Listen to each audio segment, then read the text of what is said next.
여러분 안녕하십니까? 대한민국 최초로 윤석열 대통령님의 60%를 예언한 철학자입니다.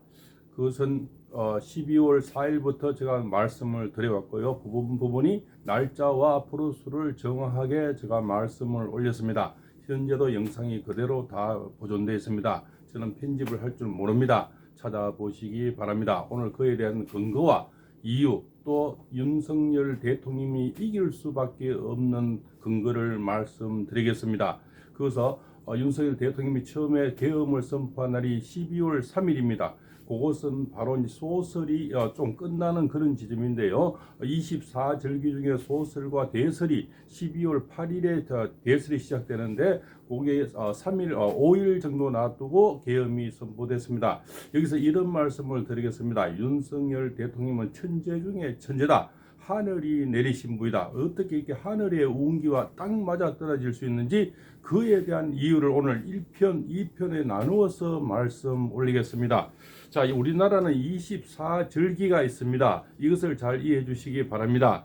24절기는 오분의 2월 4일부터 해당이 되는 입춘, 우수, 경칩, 춘분, 청명, 고구, 입하, 소만, 망종, 하지, 소서, 대서, 입추, 처서, 백로, 추분, 한로, 상강, 입동, 소설, 대설, 동지, 소한, 대양, 그 다음에 입춘이 되죠. 근데 12월 3일은 이제 소설에 해당되는 것이고요. 대설하고는 5일 상관을 놔두고 했었는데 요 입춘까지를 계산해 보니까 딱 60일이 되는데 60갑자에 해당이 된다는 겁니다. 이런 천재분이 어떻습니까? 60갑자면 60갑자를 다 돌리려면 이제 2달이 걸립니다. 2달이 걸리면 천기를 바꿀 수가 있는데 그 천기 중에서는 보니까 트럼프 대통령이 등극하는 날이 그때 당시에는 뭐 12월 1월 20일에서 2월 어떤 이렇게 말이 왔다 갔다 할 때인데 지금 현재는 1월 20일을 예상하고 있습니다. 그래서 제가 이렇게 생각을 했습니다. 처음에 12월 4일에 방송할 때 우리 동지를 제가 처음부터 보신 분은 이 내용을 아실 겁니다. 동지를 말씀을 드렸습니다. 동지 12월 22일을 계산하니까 뭡니까? 딱 20일 정도가 계엄에서 해당이 되는 겁니다. 그때 윤 대통령의 프로수가 지지율이 11% 정도 알고 있습니다. 그래서 제가 동지가 되면 동지까지는 엄청나게 고생하고 소설에는 눈이 오는 계절이니까 어마어마한 눈보라가 몰아칠 겁니다. 그래서 그때는 내란 선동이 내란 수계다 이렇게 해서 계엄령이다 전부 80%가 움직여서 정말 눈비가 오고 비바람이 치고 태풍이 불어 닥쳤죠. 그에 대해서 20일이 지난 동지 때 어떻게 됐습니까? 30%나 지지율이 나오기 시작하면서 반등이 시작했습니다. 그때 제가 또 이렇게 말씀을 드렸습니다. 동지가 지나면서 소환이 오면은 40%를 넘어서는데 동지하고 소환을 또 계산하고 해보니까 보름 정도가 걸립니다. 보름 정도가 걸리는데 지금 어떤 지각 변동은 5일마다 바뀝니다. 그 근거는 우리가 24절기가 있지만 큰 절기는 12절기로 나눕니다. 12절기로 나눠서 자축, 임묘, 진사오, 미신, 유수해 12달이 되는 겁니다. 그 12달 안에서 뭡니까? 또 이렇게 24절기로 나눠지는데 한 절기에서 보름씩에서 5일씩 나눠집니다. 5일씩 이것을 여기, 중기, 말기라 그럽니다. 그래서 여기, 중기, 말기를 계산해 보니까 동지에서 소환까지가 계산해 보니까 보름 정도의 시간이 걸리는데 그 보름이면은 40%를 제가 넘기겠다 했는데 정확하게 45.2%가 지금 등극이 된 최초의 방송이 나왔습니다. 그래서 물론 전체적인 이쪽에 자와 우가 있겠습니다. 자의 또 어떤 여론기관은 좀 짜게 나오고 우의 여론기관은 좀 후하게 나오는 그래서 중간을 제가 많이 살펴봅니다. 중간에 주로 나오는 보니까 갤럽 정도가 중간이 많이 나옵니다. 공정이라든가 우리나라 뭡니까 여론기관 중에 공정 그 다음에 가장 좌측에 있는 것은 김어준이 하는 꽃입니다. 여기는 아주 짠돌이처럼 그쪽만 좌만 아주 좋게 후하게 나오죠. 자, 그래서 이쪽에 좌우를 다 빼고 중간에 나오는 이런 여론기관을 해주고 계산을 하겠습니다. 그래야만이 공정하다고 저는 볼 수가 있습니다. 보수적이니 뭡니까 좌쪽이니 우쪽이니 이런 기관을 떠나서 주로 공정하고 좀 짠돌이 이런 여론기관을 봤을 때 제가 이렇게 말씀을 또 올렸습니다. 바로 대안입니다. 소환 대안이 있죠. 1월 20일이 대안인데 소환해서 대안까지 계산을 하니까 15일이 걸립니다. 그러면 소환해서 40% 나왔으니까 대안에서는 55%가 계산이 됩니다. 55%가 계산이 돼 40%에서 55%가 5일씩 5%씩 지금 변한다는 겁니다. 그러면 대안에서 소환까지가 보름이 걸리는데 15%를 더하게 되면은 어떻게 되겠습니까? 결국은 뭡니까? 60%를 넘게 되는, 그때는 뭡니까? 플러스를 따지지 않고 윤 대통령이 광화문 거리나 뭡니까? 한남동 저택 앞에서 병원 없이 나와도 잡아갈 수가 없습니다. 왜? 잡아가는 60%에 넘는 대통령, 현직 대통령을 잡아간다? 그러면 전직 대통령 바로 헬기로 태워와야 됩니다. 그렇지 않습니까? 60%가 넘는 현직 대통령을 잡범 취급하고 대통령이 잡는다? 그러면 전직 대통령이 제일 많은 문재인이는 바로 헬리콥터 특공대가 가서 바로 들어와야 됩니다. 아무 포크레나 들든지 그래야 현직이 맞지 않습니까? 일부 이쪽 사람들은 총을 맞아라, 뭐 장갑차를 태워라, 뭐 들어가 헬기를 태워라 하는데 완전히 잡범 취급을 하고 있지 않습니까? 그런데 만약에 그런 현상이 벌어진다면 저쪽 꼴짝에서 책 팔고 있는 문재인은 바로 뭡니까? 특공대가 가서 바로 드러내와야 됩니다. 그거는 잡범 중에 잡범이 되는 거죠. 현직 대통령을 일반 경찰이 마구잡이 잡범 취급하게 되면 전직 대통령은 어떻게 되겠습니까? 수많은 죄를 짓고도 지금 책 팔고 잘 살고 있는데, 그렇지 않습니까? 현직 대통령을 특수기관이 아니고 아무 기관은 경찰에서 공수처라는 이런 자들이 날뛰어서 잡범 취급하고 헬기 띄우고 뭐습니까? 아직까지 헌재에서 뭡니까? 올라가 있는 뭔가 결정이 나지 않는 상황 가지고 헬기를 태워 들어간다, 장갑차를 밀고 들어간다, 총을 맞아라, 이런 별짓을 다 하는 이런 것들은 뭡니까? 전 세계에 있을 수가 없는 일이죠. 거기다 60% 지지를 넘는 대통령을 잡아간다. 이렇게 되면 국민 저항 운동이 벌어집니다. 그럼 바로 구도태가 되는 거죠. 이거는 이제 학생 운동이 벌어지게 될 겁니다. 국민 저항 운동에 대해서 더 이상 뭡니까? 얘네들도 국회도 없어질 겁니다. 자, 여기서 또 이런 말씀을 드리겠습니다. 저는 60평생을 세금을 정확하게 내왔습니다. 뭐 스티커 하나 끊겨도 집에서 난리가 납니다. 왜 빨리 안 내서 독촉장에 오느냐? 일반 세금 잠시만 안 내도, 지방세 하나 10,000원짜리 하나 안 내도 독촉장이 나옵니다.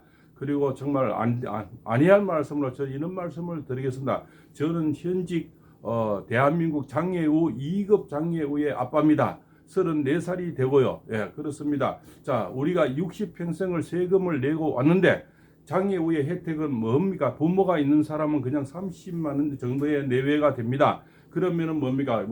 낮에 그죠? 보호센터 보내는 비용하고 딱 맞습니다. 휴대폰 보내면 부모가 내야 됩니다. 나머지 먹고 사는 거나 부모가 없으면 굶어 죽습니다. 자, 부모가 없으면 한 70만 원 정도 상회하는 돈이 나옵니다. 이까 이거 휴대폰 사고 살값 사고 그렇지 않습니까? 젊은 사람들 그래도 빵이나 우유를 한 사 먹어야 되는, 커피 한 잔 먹어야 되는데 살 수 있습니까? 그죠? 제가 이 무슨 말씀을 드리냐 하면, 이네들이 국회에서 만든 작자들이 이런 법을 중국인들에게 세금 한 푼 안 내고, 우리나라에 뭐 도움 하나 안 주고 세금 하나 안 낸 자들에게 어떤 혜택이 가고 있는지를 말씀을 드리겠습니다. 저는 60평생 아직까지 세금 밀려본 적이 없고, 혹시 까먹으면 집에서 난리가 납니다. 독촉장 왔다고. 그러면서 그러니까 자식이 장애 2급이지만 받는 혜택은 정말 뭡니까? 아주 미약합니다. 극장 볼 때, 영화 볼 때, KTX 탈 때, 비행기 탈 때 한 30% 정도 이렇게 혜택을 보는데요. 사실 장애우를 가진 사람이 비행기를 몇 분 타겠으며,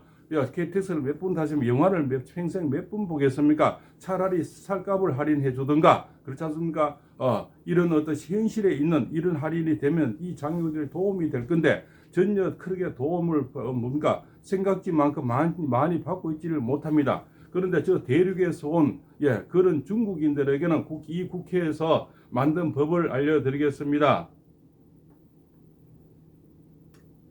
자, 정착지원금이라 그래서 3년 이상 거주자에겐 지방선거권을 부여하고, 결혼 비용도 지원하고, 공공입대 임대주택 우선순위도 배정하고, 공무원 선발 때 다문화 특별 전형도 되고, 휴대폰 통신비도 지원하고, 우리 장애우들은 휴대폰 통신비 할인은 되지만 지원이 없습니다. 출산 시 모든 비용 지원하고, 국공립 어린이집 우선 배정하고, 보육지원금 25만에서 45만을 준답니다. 예, 우리나라에 이 뭡니까? 그 장애우들은 그냥 장애 장애 지원 그것밖에 없습니다. 이런 이 돈이 없습니다. 운전면허 취득 시 모든 비용을 지원합니다. 자궁 경부암 예방 접종비 지원을 받습니다. 출신국의 산모 도우미도 자기 중국의 어떤 뭡니까 출신국의 산모 도우미도 지원을 받는답니다. 자, 너무나 이거는 거의 뭐 대통령이 준하는 어떤 대우 아니겠습니까? 국회의원들이 워낙 자기들이 지원을 많이 받으니까 이 정도는 아무것도 아니겠죠. 지금도 데모만 하고 피켓만 들고 그저 멀쩡한 대통령 끌어내려고 하는 이런 작자들이 뭡니까? 이 정가사범에 온갖 비일한 잡범을 저지르고도 1억 6천만 원 가져가고 내일 모레 설날에는 850만 원 뜻값을 가져갑니다. 자, 학습 지원비 지원, 고액 등록금 장학금 비원, 그죠? 비원. 대학 입시 수시 특별 전형을 대학도 그냥 똑바로 들어가네요. 대학 등록금 지원, 기숙사 우선 배정, 은행 예금 우대 금리 적용. 우리나라 서민들은 이 은행에 뭡니까? 이 지금 대출 하나 받으려면 지금 얼마나 깐깐하고 힘이 듭니까? 대출 이자도 감면이 됩니다. 저도 대출을 쓰고 있는데요. 그 대출 아직 1원짜리 하나 혜택 받아본 게 없고 감면 받아본 게 없습니다. 장애우를 데리고 살아도 아직까지 그런 혜택은 전혀 받아볼 수도 없습니다. 대출 이자 감면해주고 외국한 송금 수수료도 감면한답니다. 자기 나라 돈 들일 때 세금이 없다는 감면시켜 준다는 겁니다. 그냥 마음껏 보내라, 그죠? 쇠세로 보내라 이 말입니다. 우리나라에서 돈 벌어가 쇠세로 가는 데는 세금도 줄여주고 부동산 규제도 면제시켜 준답니다. 중국 사람은 지금 제주도에 땅 다 사도 2주택, 3주택이 제한이 없으니까 마구잡이 다 사버리는 겁니다. 이미 제주도는 2분의 1이 다 넘어갔다는 얘기가 있지 않습니까? 대출 제한 없고 뭡니까? 그 다음에 양도소득세, 취득세, 등록세 모두 감면이 된다는 겁니다. 이거는 거의 황제에 준하는 혜택을 주는 겁니다. 우리나라 국민들 60평생 세금을 내고 따박따박 가끔세 다 띄고 그렇지 않습니까? 그냥 뭐 10원짜리 하나라도 다 세금 안 내면 난리가 나는데 이런 자들은 뭡니까? 세세들은 뭐가 잘했다고 뭐 때문에 이렇게 혜택을 주는 겁니까? 뭐 인구가 모자라서 그렇습니까? 그러면 차라리 사오지요. 목돈 주고 사오는 게 낫지 않습니까? 그렇지 않습니까? 저 배고픈 저 아프리카 국민들 정말 배고픈 그런 날에 차라리 또 돈 주고 사오는 게 낫지 이런 혜택을 주는 이런 세세를 우리가 원하겠습니까? 지금은 좌우가 아닙니다. 잘못하면 종북이 되느냐? 지금 모든 언어는 종북에서 가져온 언어입니다. 내란, 수계 이런 것은 철학자도 짓기 힘든 이 언어를 이 자들은 바로바로 짓는 것은 지령을 받아서 들어온다고 볼 수가 있죠. 그래서 내란 이런 수계 이런 애는 북한 애들이 가장 많이 쓴 게 수계 아닙니까? 수계 옛날부터도 뭐 문재인 수계 뭐 전신의 수계 박근혜 수계를 많이 들어온 그런 단어죠. 자, 중국의 또 속국이 되면 쇠세로 가서 니하오로 가야 됩니다. 그죠? 쇠세로 가면 결국은 뭡니까? 우리나라는 전부 이주하들은 뭡니까? 1주택, 3주택을 다 사도 뭐 감면이 된대요. 그러면 중국 땅이 돼버리는 겁니다. 이제는 중국의 속국이 하나씩 이미 작업이 들어가고 있는 겁니다.